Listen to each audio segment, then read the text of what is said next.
Hello everyone, welcome to the week 2 of EME 5602 Technology and Design, and I am Lucas. For this week we will be covering educational infographics, and hopefully this PowerPoint slides will help you to wrap up the week 1 and also navigate around week 2. So first, let me answer a couple of questions get asked a lot last week, which are what softwares and programs do we need to download, and what software programs are we going to cover? So the answer to both questions are actually the same, as there's really no specific requirements for that, and you feel free to explore or download or use anything if you feel like to. Let me explain a little bit more about what I mean here. For this course, we're going to create a lot of different visual products, from infographics to instructional videos and also a multimedia lesson. And there are a diversity of tools out there for you to choose, and different people might have different technology proficiency and also preferences. And here for this course, I don't care what tool do you use, but I care how you design this. And this is the gist of this course. Basically, I am not going to limit the tool that you are going to use, but instead I would like to encourage you to explore any tool if you would like to. For example, a lot of people asked about Articulate. Here's the thing is Articulate is not compatible with Mac, which is the tool a lot of people are currently using. So if you're a Mac user, you basically cannot use Articulate Storyline. But as a substitute, you can also use Adobe Captivate, or even just a PowerPoint to create a multimedia lesson, which is all fine with me. But if you would like to receive a little bit more instruction about how you create things in Articulate, I will provide the resources there, or you can reach out to me, say, hey, I want to explore a little bit about this tool. Do you have any resources? If I do not provide that in the weekly readings. So basically, pick whatever you want as long as you design the thing. Here are a couple of closing remarks for week 1. First, what is visual literacy? We have read a lot of different definitions, and many of us have discussed what we think visual literacy is. But the consensus is visual literacy is an important skill that we and our students need in the society where more and more visuals are being consumed and created.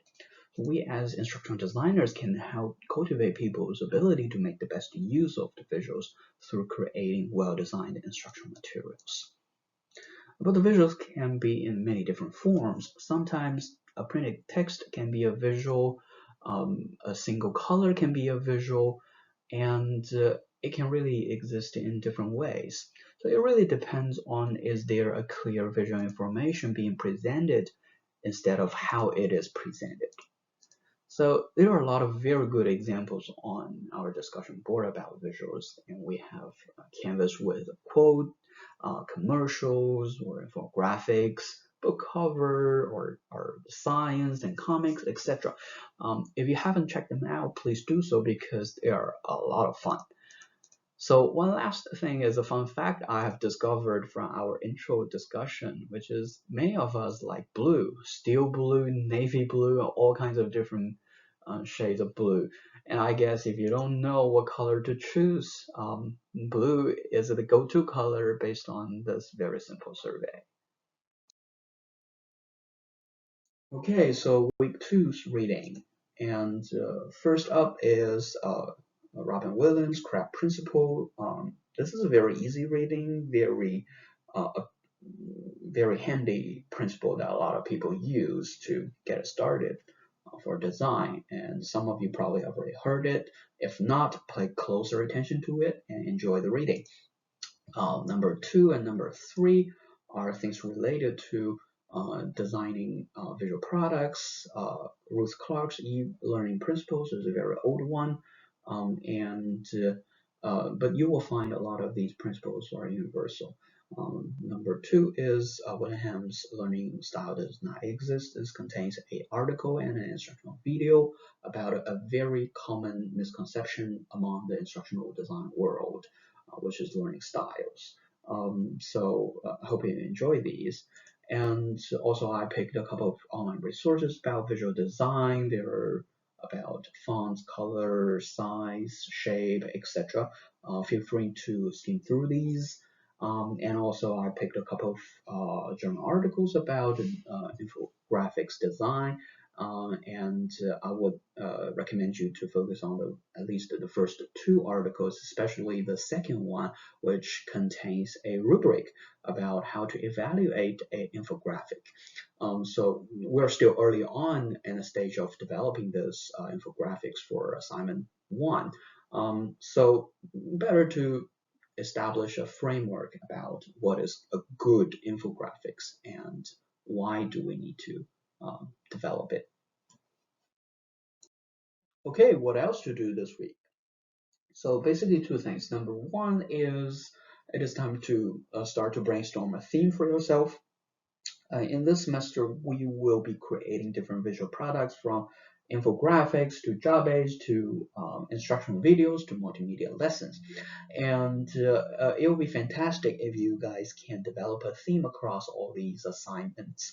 So this involves thinking about these questions, including what is the context of this design and who you're designing for, and also if there are any instructional or non-instructional needs here need to be addressed. Having these questions in mind early on will really help you in the long run. But you're not married to these themes. Feel free to change it halfway through, and I am perfectly fine with that. The second thing I would like you to do a little bit for this week is start to explore an online tool for creating infographics. I provide a list of different online tools on Canvas. Feel free to pick any one and explore a little bit. Spend a little bit of time, try different things out. I'm sure you will have a lot of fun with it. We will do some more serious evaluation next week. So to get things planned ahead.